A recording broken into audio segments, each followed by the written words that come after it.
Now, more than 500,000 extra school places will be needed in the UK over the next 5 years as a result of immigration, a pressure group has said. Migration Watch says the number of children born in the UK to parents from abroad has more than doubled in 10 years and is expected, by them, to keep rising. But the Institute of Public Policy Research disputes this research, saying it made questionable assumptions.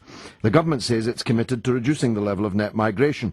The group which advocates immigration controls, that's Migration Watch, says the number of school-age migrants entering the UK is also up.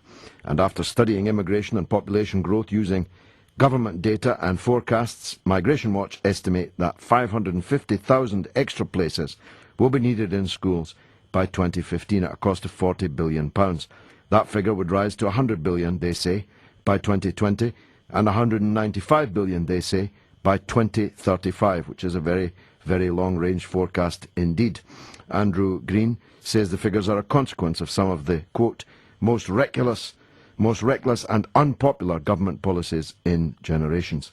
Tim Finch, however, head of migration at the Institute for Public Policy Research, says the research is based on guesstimates, which made a number of assumptions, including that migrant children would spend the maximum amount of time in the education system. And crucially, points out that half of the children referred to in the figures are also those whose mother may have been born abroad, but whose father was UK born. Sir Andrew, always game for a fight, is here with us now on Clear Line. Andrew, let me start with that first point. Yes. That's surely a distortion on your part to talk about children born to foreign-born mothers when their fathers were UK-born. In what sense are these children somehow alien?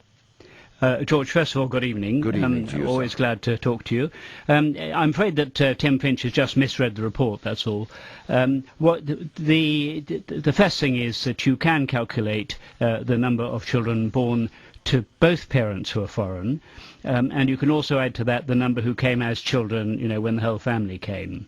Now, then you have the question of what you do if, as the case you just mentioned, someone who has a foreign-born parent and a UK-born parent.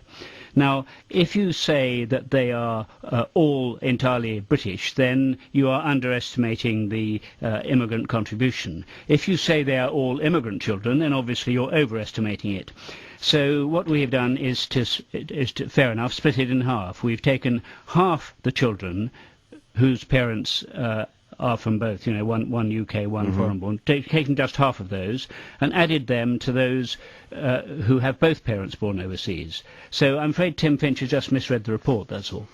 Well, let's narrow this down a little.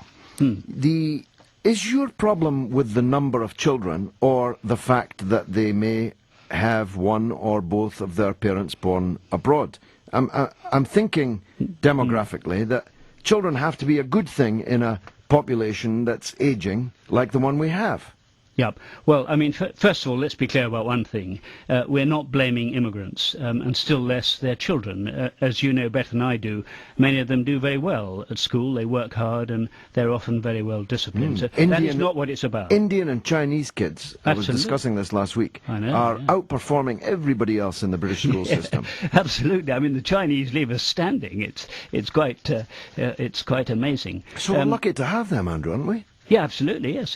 But this is not what it's about. So let me be clear, it's not what it's about. What we are saying is that, and it's obvious, I think, really, at one level, that schools all over England are coming under pressure of numbers, especially at the moment primary schools. And that is because it is the massive level of immigration which the previous government permitted, 3 million foreign immigrants in 12 years, is now feeding through, and their children are feeding through into the school system. And the real scandal is that there's been practically no planning for it. This was allowed to happen, nobody talked about it very much, and here we are, bang, we've got a very substantial number of additional children coming through the system, no planning, and of course there's not much money at the moment. Well, two issues arise from that, don't they? First is that a very substantial portion of the immigration that you talked about could not legally have been stopped, and indeed is also reciprocal, because there's lots of British children in foreign schools working their way through the system. No, the second point certainly isn't true, because these numbers we keep talking about are what's called net migration. That's the number who come minus the number who go. And there's a net inflow of foreign nationals of about 500,000 a year. Sorry, net of about 250,000 a year, and something like 80,000 And Brits falling, who go Andrew. abroad. And falling. It's fairly stable, as a matter of fact. What has fallen is the British emigration. I don't want to confuse your listeners with all these numbers, frankly, George. It gets Okay. terribly confusing. Okay, but what about my first point then, that Yeah. most of that immigration could not have been legally stopped?